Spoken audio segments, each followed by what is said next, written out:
আসসালামু আলাইকুম ওয়া রাহমাতুল্লাহি ওয়া বারাকাতুহু। আলহামদুলিল্লাহ, আল্লাহ পাক রব্বুল আলামিন আমাদের সকলকে যেন মাফ করে দেন। আজকে আমরা অত্যন্ত গুরুত্বপূর্ণ কিছু আলোচনা করব, আল্লাহ পাক যদি তৌফিক দান করেন। আমরা এমনই একটি দোয়ার কথা বলবো আজকে, আমার নবীর হাদিস। আমরা যদি এই আমলটি করতে পারি, আমাদের সমস্ত জীবনের গুনাহ আল্লাহ পাক মাফ করে দিতে পারে ইনশাআল্লাহ।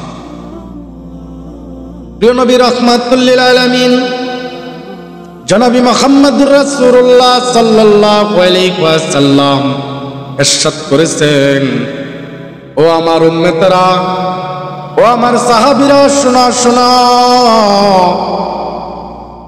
আল্লাহর হাবিব তো সাহাবীদের সঙ্গে ওয়াজ করেছেন, সাহাবীরা হাদিসে পাকে লিপিবদ্ধ করেছেন। এই হাদিসের কথাগুলো, আল্লাহর হাবিবের কথাগুলো যদি আমরা মানি, আমরা যদি মেনে আমল করি, তাতে আমাদেরই লাভ ইনশাআল্লাহ। আল্লাহ পাক যেন আমাদেরকে সেই তৌফিক দান করেন।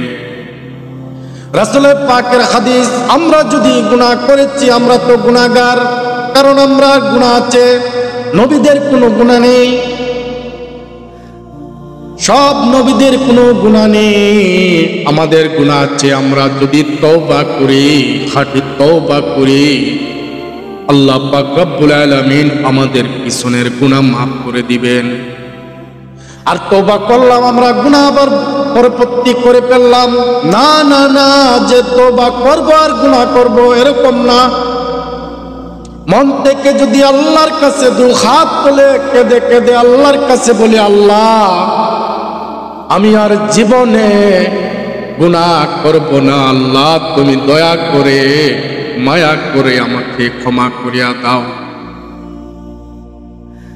আমার মন থেকে যদি আল্লাহর কাছে পিছনের গুনার ব্যাপারে অনুতপ্ত হয়ে আল্লাহর কাছে যদি বলতে পারে, আল্লাহ পাক রব্বুল আলামিন আমার চাওয়া, আমার মনের বাসনা যদি এক হয়, আল্লাহ পাক ইচ্ছা করলে আমাদের পিছনের গুনাহ মাফ করে দিতে পারে। রাসূলের পাকের হাদিস। আল্লাহ পাক রব্বুল আলামিন আমাদের এমন এক আল্লাহ, দুনিয়ার মানুষের কাছে চাইবেন তো নারাজ হয়ে যায়, বেজার হয়ে যায়।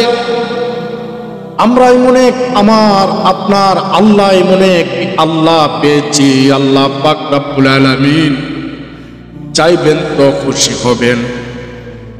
আমরা যদি চাই আল্লাহর কাছে, আল্লাহ পাক খুশি। আমরা যদি না চাই, আল্লাহ পাক বেরাস, খুশি না। এমন এক আল্লাহ পেয়েছি, এমন এক রব পেয়েছি। আমরা যদি চাই আল্লাহর কাছে, আল্লাহ পাক রব্বুল আলামিন খুশি। এই জন্য বলছি, তওবা করলে আল্লাহ পাক রব্বুল আলামিনের কাছে যদি আমরা তওবা করি, আল্লাহ পাক আমাদেরকে ক্ষমা করে দিবেন। রাসূলের পাকের হাদিস।